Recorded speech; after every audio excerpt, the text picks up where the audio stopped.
Hi ಎಲ್ರಿಗೂ ನಮಸ್ಕಾರ. ಯಾರೆಲ್ಲ ನನ್ನ ಚಾನಲ್ ನೋಡ್ತಿದ್ರು ದಯವಿಟ್ಟು ಸಬ್ಸ್ಕ್ರೈಬ್ ಮಾಡ್ಕೊಳ್ಳಿ, ಹಾಗೆ ಒಂದು ಲೈಕ್ ಮಾಡಿ.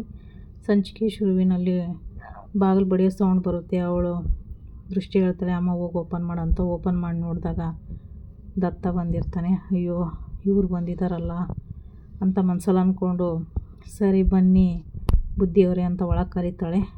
ಬರ್ತಾನೆ ಒಳಗಡೆ. ಸರಿ ಕೂತ್ಕೊಳ್ಳಿ ಬುದ್ಧಿಯವರೇ ಅಂತ ಹೇಳ್ತಾಳೆ. ಹೋಗಿ ಕೂತ್ಕೊಂತಾನೆ ಸೋಫಾ ಮೇಲೆ. ಆವಾಗ ದೃಷ್ಟಿ ಬರ್ತಾಳೆ ರೀ ಅನ್ಕೊತ. ಅವಳಿಗೆ ಮೊದಲೇ ಗೊತ್ತಾಗಿರುತ್ತೆ ಈ ಟೈಮಲ್ಲಿ ರಾಜ ಬರೋಕ್ಕೆ ಸ್ಕೂಲ್ ಬಿಡೋದಿಲ್ಲ, ಏನಿಲ್ಲ. ಆಮೇಲೆ ಅಪ್ಪ ಬರೋಕ್ಕೆ ತುಂಬ ಲೇಟ್ ಆಗುತ್ತೆ. ಹಾಗಾದರೆ ಸುಮೀರಣ್ಣ ಇಲ್ಲಾಂದ್ರೆ ಕಿಶೋರಣ್ಣ ಏನಾರು ಬಂದಿರ್ಬೋದಾ, ಇಲ್ಲಿ ಇರು ಹೋಗೋಣ ನೋಡೋಣ ಅಂತಂದು ಯೋಚನೆ ಮಾಡಿಬಿಟ್ಟು ಎಲ್ಲ ಊಟದ ತಟ್ಟೆ ಎಲ್ಲ ಎತ್ಕೊಂಡು ಒಳಗಡೆ ಹೋಗ್ಬಿಡ್ತಾಳೆ. ಅದೇ ಟೈಮಿಗೆ ಅವ್ನು ಬಂದು ಕೂತಿದ್ದಾಗ ರೀ ಅನ್ಕೊತ ಬರ್ತಾಳೆ. ಬಂದಾಗ ಅವಾಗ ಹೇಳ್ತಾನೆ, ಮೊನ್ನೆ ನಾನು ನಿಮ್ಮ ಮನೆಗೆ ಬಂದಾಗ ಕುಡ್ದಿದ್ದಿಲ್ಲ, ಅದಕ್ಕೆ ಚೆನ್ನಮ್ಮ ನಿಮ್ಮ ಹತ್ರ ಆಗ ಮಹಾದೇವನ ಹತ್ರಕ್ಕೆ ಕ್ಷಮೆ ಕೇಳಕ್ಕೆ ಬಂದಿದ್ದೀನಿ.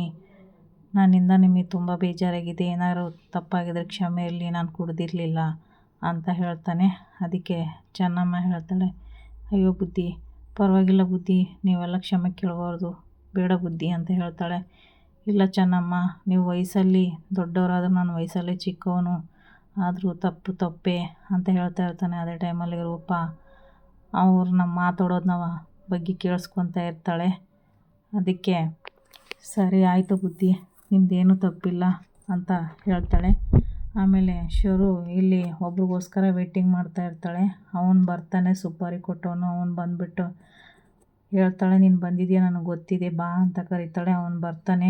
ನೀನು ನನ್ನ ಹತ್ರ ಏನು ಎಕ್ಸ್ಪೆಕ್ಟೇಷನ್ ಇಟ್ಕೊಂಡಲ್ಲೇ ನನಗೆ ಹೆಲ್ಪ್ ಮಾಡಿದ್ದೀಯಾ ಇಂಪನ ವಿಷಯದಲ್ಲಿ, ಹಾಗೆ ದೊತ್ತುಗೆ ಕೊಲ್ಲು ಅಂತ ಹೇಳಿದಾಗೆ ದೃಷ್ಟಿಗೆ ಅರೆಬರೆ ಜೀವ ಮಾಡಿದೀಯಾ, ಇದೆಲ್ಲ ಏನು ನನ್ನಿಂದ ಎಕ್ಸ್ಪೆಕ್ಟೇಷನ್ ಮಾಡಿಲ್ಲ ಅಂದರೆ ನಿನ್ನ ಉದ್ದೇಶ ಏನು ಹೇಳು, ಅದಕ್ಕಿಂತ ಮುಂಚೆ ನನ್ನಿಂದ ನಿನಗೇನಾಗಬೇಕಾಗೈತಿ ಅದು ಹೇಳು, ಹಾಗೆ ನಿನ್ನ ಮುಖ ತೋರಿಸು ಅಂತ ಹೇಳ್ತಾಳೆ. ಅವನು ನಗ್ತಾ ಇರ್ತಾನೆ. ಸರಿ ನೀನು ಯಾರು ಹೇಳು, ನೀನು ಯಾರಂತ ನನಗೆ ಗೊತ್ತಾಗ್ತಾ ಇಲ್ಲ ಅಂತ ಹೇಳ್ತಾಳೆ ಶರು. ಆಮೇಲೆ ದೃಷ್ಟಿ ಅಮ್ಮ, ಬುದ್ಧಿ ಬೇಡ ಬುದ್ಧಿ, ದೊಡ್ಡವರು ಹಾಗೆಲ್ಲ ಕೈ ಮುಗಿಬಾರ್ದು ಅಂತ. ದೊಡ್ಡವರಾದ್ರೇನು ಚಿಕ್ಕವರಾದ್ರೇನು ಚೆನ್ನಮ್ಮ, ಪರವಾಗಿಲ್ಲ, ನನ್ನಿಂದ ನಿಮಗೆ ನೋವಾಗಿದೆ, ಅದಕ್ಕೆ ನಾನು ಕ್ಷಮೆ ಕೇಳಕ್ಕೆ ಬಂದೆ. ಹಾಗೆ ನಿನ್ನ ಮಗಳು ಹೇಳಿದ್ಲು ಏನೋ ನಿನ್ನ ದೊಡ್ಡ ಮಗಳು ಬಂದಿದ್ದಾಳಂತಲ್ಲ, ನೋಡ್ಕೊಂಡು ಹೋಗೋಣ ಅಂತಲೂ ಬಂದೆ ಅಂತ ಹೇಳ್ತಾಳೆ. ಅದಕ್ಕೆ ಹೌದಾ ಬುದ್ಧಿಯವರೇ, ಸರಿ ಕೂತ್ಕೊಳ್ಳಿ ಬುದ್ಧಿ, ಪರವಾಗಿಲ್ಲ, ನೀವು ಕ್ಷಮೆಗೆ ಮೇಲೆ ಕೇಳಬಾರ್ದು ಅಂತ ಹೇಳ್ತಾರೆ. ತಪ್ಪು ಯಾರು ಮಾಡಿದ್ರೇನು ತಪ್ಪೇ ಅಮ್ಮ ಅಂತ ಹೇಳ್ತಾನೆ ದತ್ತ. ಅದಕ್ಕೆ ಅದನ್ನು ನೋಡ್ತಾ ಇರ್ತಾಳೆ ರೂಪ. ದೃಷ್ಟಿ ಹೇಳ್ತಾಳೆ, ಅಮ್ಮ ಚೂಟಮ್ಮ ಅಂತಂತಾಳೆ. ಯಾಕೆ ಅಂತ ಹೇಳ್ತಾಳೆ. ಇಲ್ಲ ಚೂಟು ಅಂತ ಹೇಳ್ತಾಳೆ. ಅದಕ್ಕೆ ಚೂಡ್ತಾಳೆ. ಓ ಬಂದಿರೋದು ನಿಜಾನೇ ಅಮ್ಮ, ನಾನು ಒಂದು ಅನುಮಾನ ಬಗೆಹರಿತು, ಇನ್ನೊಂದು ಅನುಮಾನ ಇದೆ ನನಗೆ ಅಂತ ಹೇಳ್ತಾಳೆ.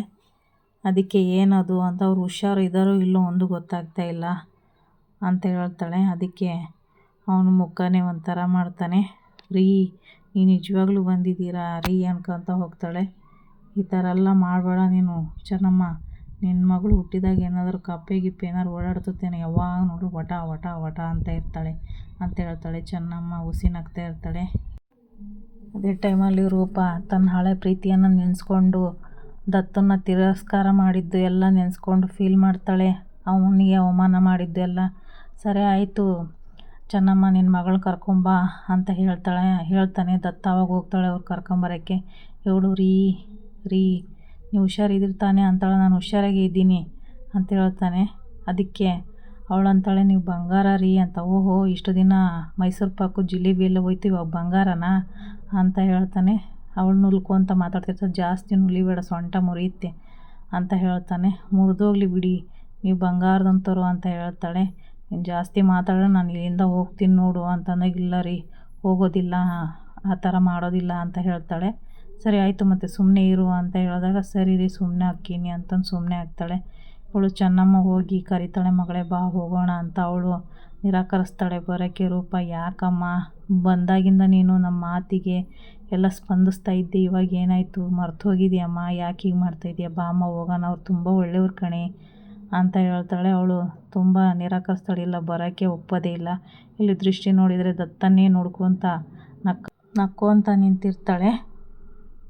ದತ್ತ ಅವಳನ್ನೇ ಕೋಪದಲ್ಲಿ ನೋಡ್ತಾ ಇರ್ತಾನೆ. ಇಲ್ಲಿ ನೋಡಿದರೆ ಚೆನ್ನಮ್ಮ ಮಾತಿಗೆ ನಿರಾಕರಿಸ್ತಾಳೆ. ಅವಳು ಭಯ ಬಿದ್ದು ಯಾಕೀಗ ಆಡ್ತಾಳೋ ಏನೋ ಅಂತಂದು ಅವಳನ್ನ ತಪ್ಕೊತಾಳೆ. ಅದೇ ಟೈಮಲ್ಲಿ ದೃಷ್ಟಿ ಅಮ್ಮ ಅಂತ ಕೂಗ್ತಾಳೆ. ಅವಳು ಜ್ಯೂಸ್ ತೊಗೊಂಡು ಬರ್ತಾಳೆ. ಬುದ್ಧಿ ತಪ್ಪು ತಿಳಿಬೇಡಿ, ಅವಳು ಮನೆಗೆ ಬಂದಾಗಿನಿಂದ ಒಂಥರ ಆಗಿದ್ದಾಳೆ, ಯಾರ ಮಾತಿಗೂ ರೆಸ್ಪಾನ್ಸ್ ಮಾಡ್ತಾಯಿಲ್ಲ, ಎಲ್ಲ ಮರ್ತೋಗಿದ್ದಾಳೆ. ಹೊಸೊಬ್ರು ಯಾರನ್ನ ನೋಡಿದ್ರೆ ಹೆದರ್ಕೊಂಡು ಹೋಗ್ತಾಳೆ. ಅವಳೇ ಯಾಕೆ ನಮ್ಮ ದೃಷ್ಟಿನ ನೋಡಿದರೆ ಹೆದರ್ಕೊಂಡು ಹೋಗ್ತಾಳೆ, ಏನಾಗಿದೆಯೋ ಗೊತ್ತಿಲ್ಲ. ಅವಳು ಹುಷಾರಾದ್ಮೇಲೆ ನಾನೇ ಕರ್ಕೊಂಬರ್ತೀನಿ, ಬುದ್ಧಿ ತಪ್ಪು ತಿಳಿಬೇಡಿ ಅಂತ ಕೇಳ್ತಾಳೆ. ಅದಕ್ಕೆ ದತ್ತ ಹೇಳ್ತಾನೆ, ಪರವಾಗಿಲ್ಲ, ಅದಕ್ಕೆಲ್ಲ ಏನಿಲ್ಲ, ಅವಳು ಹುಷಾರಾದ್ಮೇಲೆ ಕರ್ಕೊಂಬರ್ರಿ, ನನ್ನಿಂದ ಏನಾರ ಸಹಾಯ ಬೇಕಾಗಿದ್ದರೆ ಕೇಳಿ, ನಾನು ಸಹಾಯ ಮಾಡ್ತೀನಿ ನಿಮಗೆ ಅಂತ ದತ್ತ ಹೇಳ್ತಾನೆ. ಸರಿ ಬುದ್ಧಿ, ಆಯಿತು, ಹಾಗೆ ಮಾಡ್ತೀನಿ ಅಂತ ಹೇಳ್ತಾನೆ. ಸರಿ, ನನಗೆ ಕೆಲಸ ಇದೆ, ನಾನು ಹೊರಟೋಗ್ತೀನಿ ಅಂತ ಹೇಳಿ ಅವರು ಹೊರಡ್ತಾರೆ.